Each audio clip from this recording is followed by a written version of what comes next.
everyone, and welcome to another episode of CTW Global Talks. And today, as promised, I'm gonna touch base on a new key sector, which is construction. And to address this topic, I have someone who is an innovator in construction space. He's someone who's passionate about technology, and he is converting his passion into construction industry and solving problems related to construction. I would like to welcome Mr. Eliyahu Rapaport, who is CEO of Global Construction Group. Welcome, Mr. Eliyahu, to our show, CTW Global Talks. What a pleasure. Same, it's likewise. We are very excited to have you here, and I'm very excited for our conversation.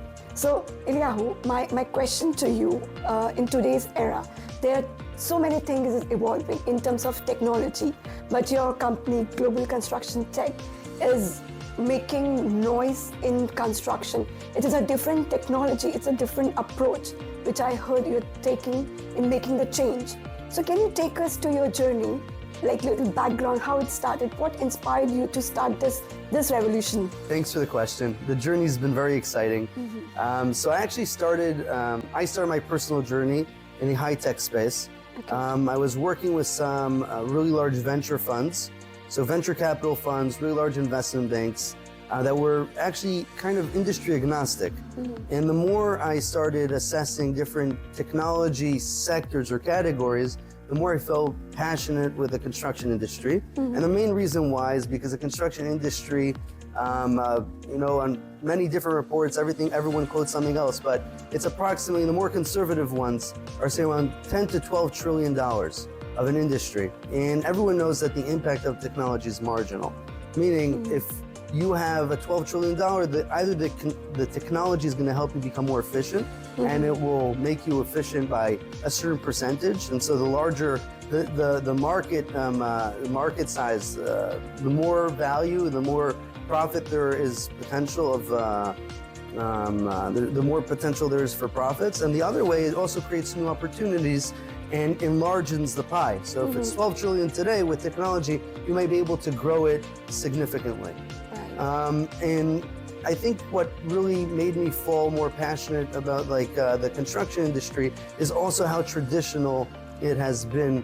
I think very little has changed in construction over the last few decades, and technology as I would say, there's a feel of something unnatural holding back the technology from actually disrupting or innovating the market. And if you look at parallel industries such as auto, aerospace, manufacturing, all these different areas have already technology applications that can be used in construction, but for whatever reason aren't adopted yet. And we at Global Construction Tech said we want to make it our mission to figure out and find out how could we get technology to be adopted and applied in the construction industry.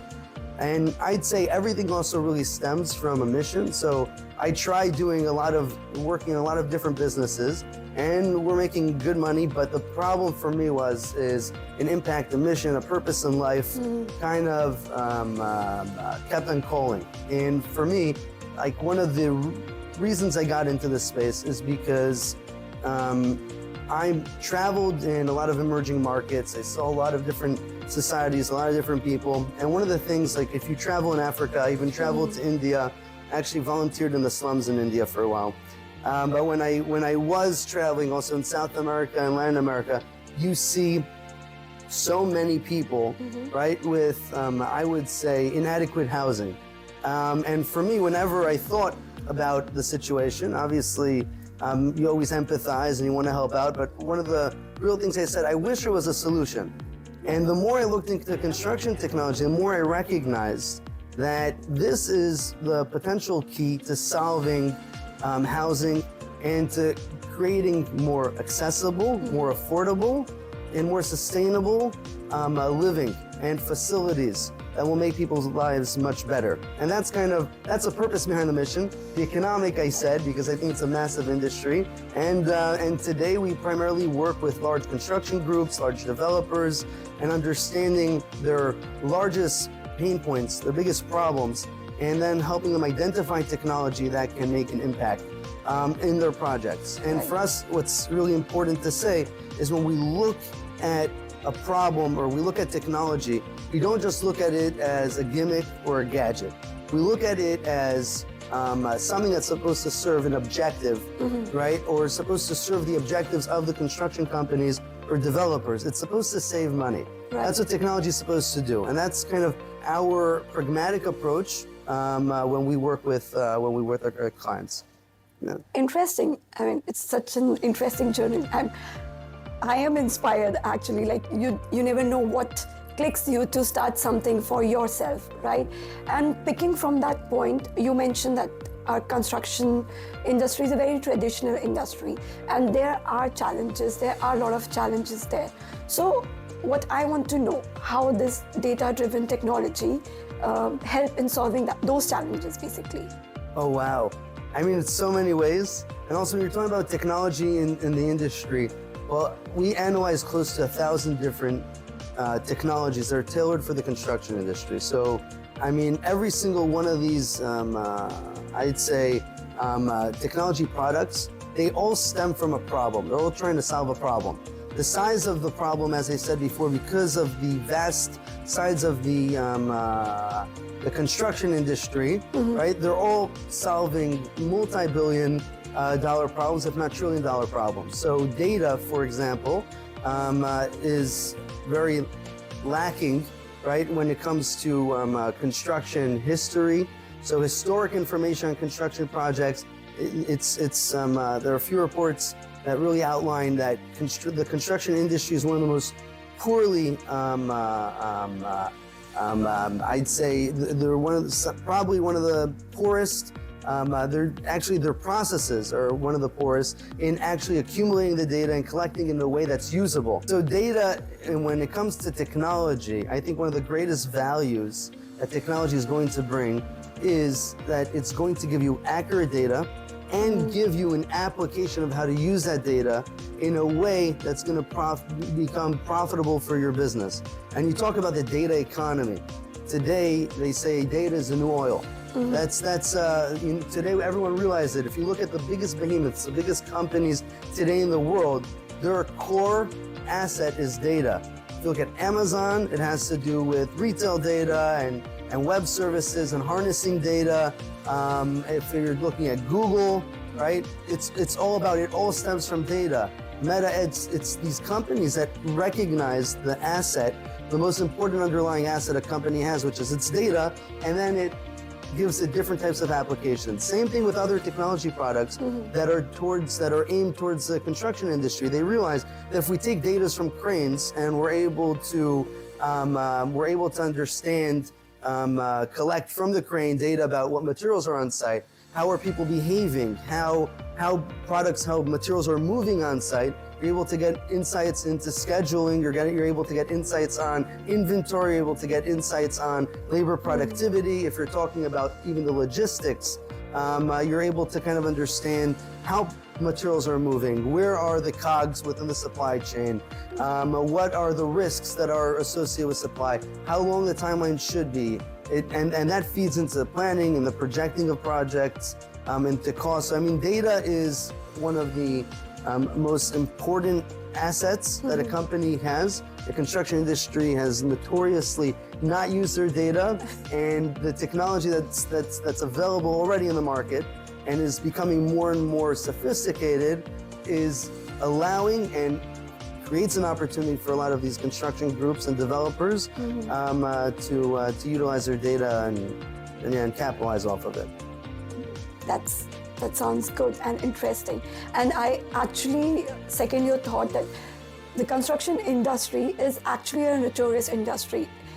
If I say notorious in terms of creating waste, it is there. Yes, so I really want to know, like, how your technology is helping in reducing that, waste from there, and how it is helping in promoting the economy principle. Okay. Yeah. So, I mean, waste is huge. I think that when you think about waste, you really have to take a look at the construction industry and kind of understand that there is a wholesome perspective, at least at us, at Global Construction Tech. We look at the construction process starting even potentially with the mining and sourcing of the products that are used in the construction site, as well as all the way to what is going to happen with that asset when it becomes redundant or when you need to take it apart. So when you look at this massive process, right, from the sourcing all the way through till the end, till the asset is hopefully recycled, if not created.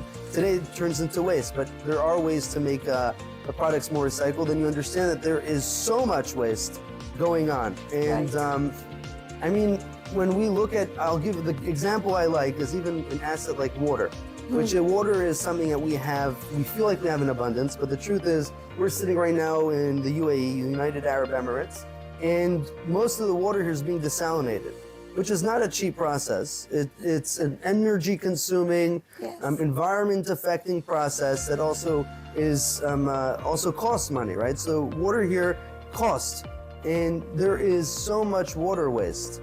When we look at it, even within the construction industry, within its processes, but also how we use water in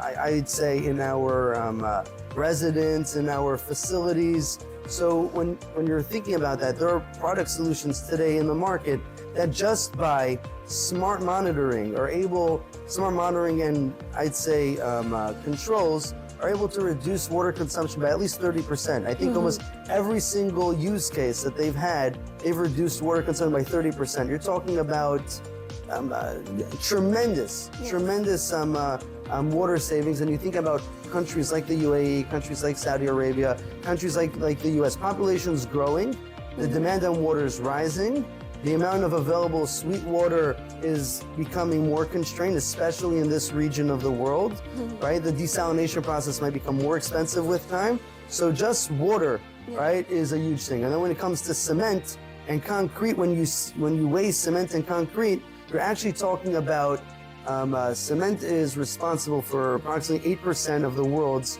emissions. So when you're using and wasting cement, you're talking about a process that is very harmful for the environment and how much, right, you're reducing. And I think when people talk about waste, a lot of people tend to think about solutions that take waste and do something with it.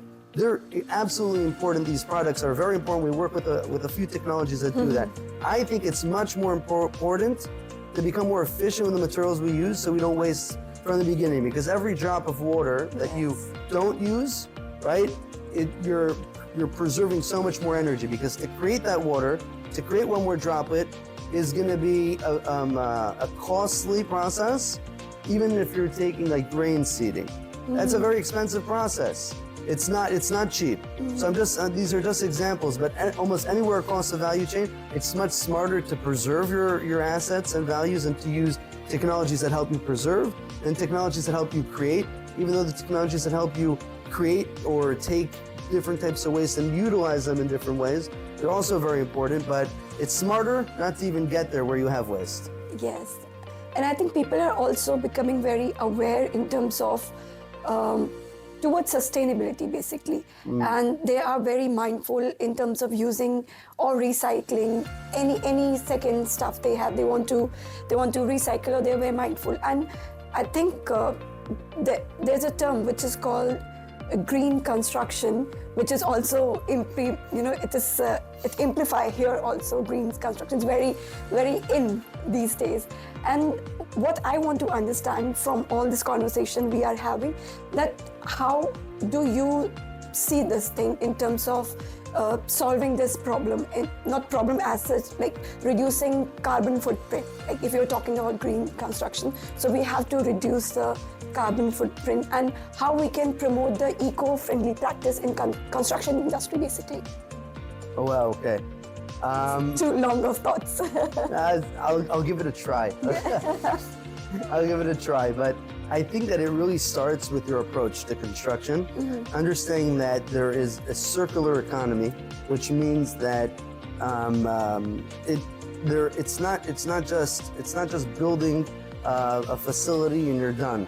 Today, one of the biggest challenges that the construction industry has is its fragmentation, and there's a fragmentation also on who takes responsibility for different parts of the process, right? And there is a fragmentation of liability of who actually cares, who's committed to the next stage.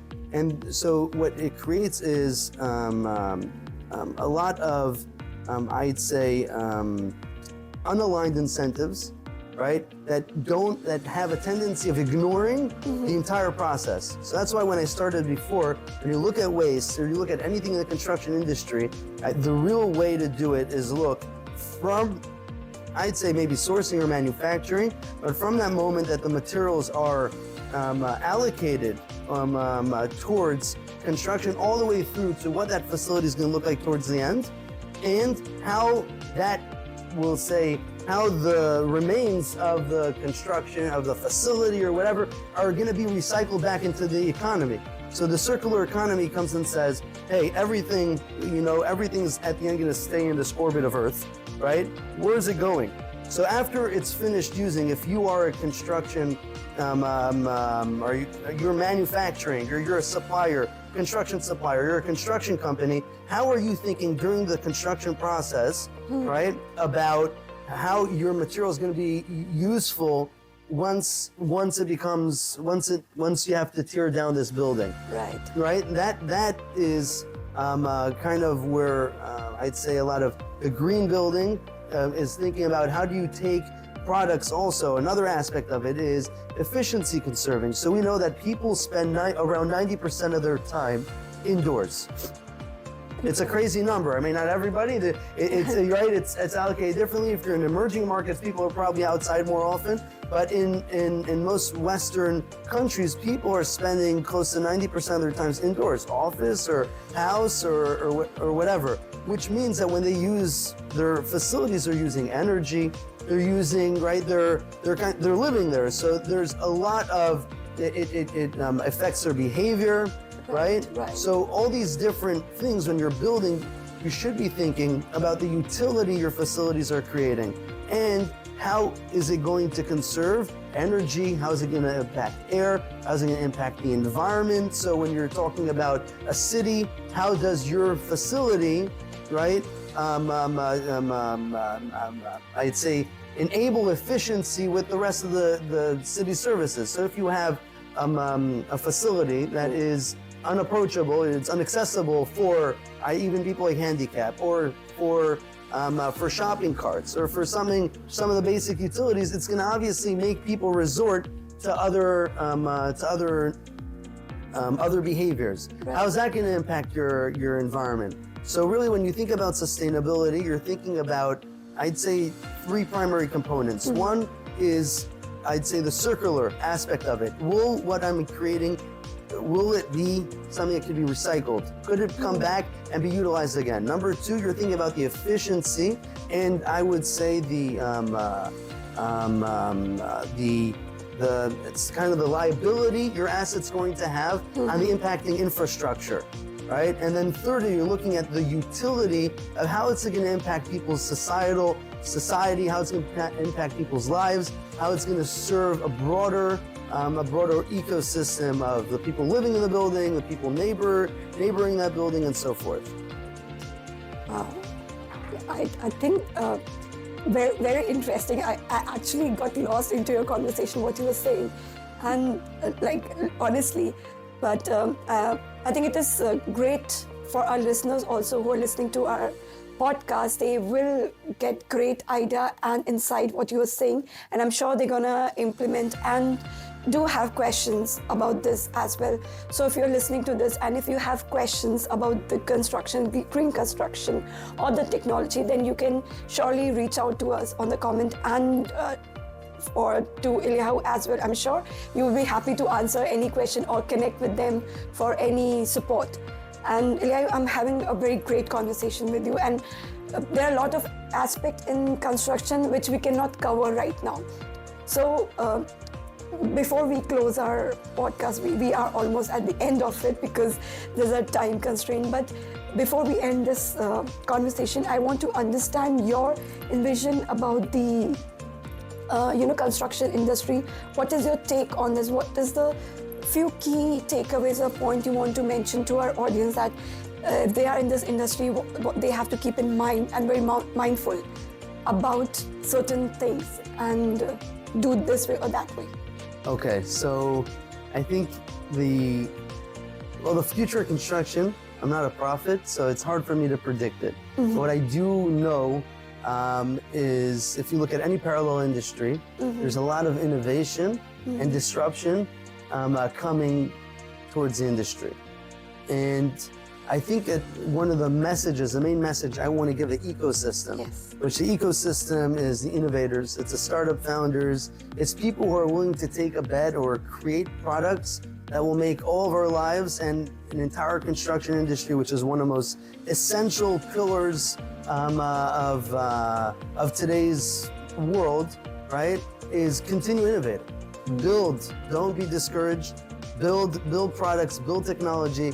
It's going to happen. A tipping point is on its way, and we need you. That's the first message towards the innovators. And I want to say and emphasize that we need you. You guys are the backbone of this ecosystem. That's the first thing. The second is for the construction industries and suppliers and I'd say stakeholders.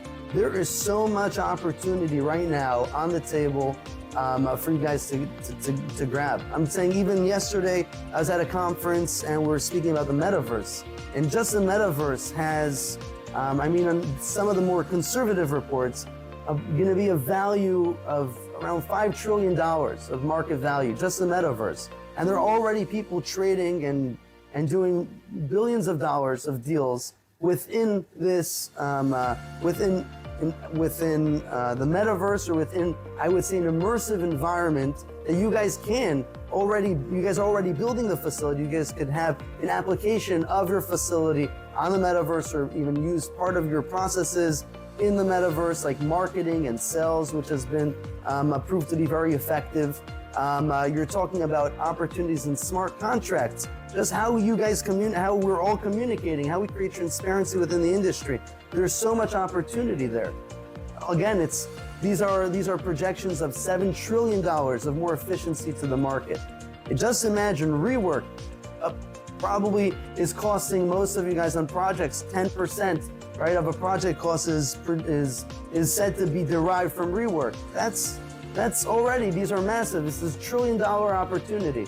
So whoever within the construction industry, the consultants, engineers, suppliers within the industry, there is a big opportunity. This isn't gadgets. These aren't gadgets. This isn't just some idea of, hey, this is going to be cool to have. It's, if you're going to apply this right, if you're going to be the first one to market, to learn and how to use these products, you will get market share, you will be able to grow your business, you will be able to make more money, you will be able to save costs. So for the future, I'm saying invest, do R&D, which is research and development, start investing in it, have a vision. You want to make money, you got to invest. Right? You got to invest money to make money. And this is where the opportunity is for the future. The industry is going to change dramatically, just like any other industry has. There's only a certain amount of time you could hold up the fort, but at some point, the technology is going to get in. And lastly, the investors. Investors, there's so much future in this space. I know it's scary, but invest. This is the opportunity. This is the time to get in. This is, you guys are a critical component of the ecosystem. The more passionate and the more you learn about the industry, the more you're going to understand how to help the startups, how to help the innovators, how to help the construction companies, how to help the ecosystem become more efficient. I think the investors have always played a critical role in optimizing the industry, because there's no one more motivated to make money than stakeholders in the ecosystem, and the investors are the key stakeholders. So the way I see the future of the industry is a lot of disruption and a lot of innovation, which means complementing current processes in a way that is amplifying what exists today in the market. I see us living in facilities that are more accommodating, more accessible, more affordable, and much more sustainable. Wow. Thank you so much, Eliyahu, for sharing your thoughts with us and with our viewers. And I'm sure if you're listening to this podcast, you will get a lot of knowledge in construction industry. And I look forward to see you in next episode. Thank you so much, Eliyahu, for coming to our studio in CTW Global Talks. Thank you so much. With pleasure. It was a real pleasure. Thank you very much. Thank you, everyone.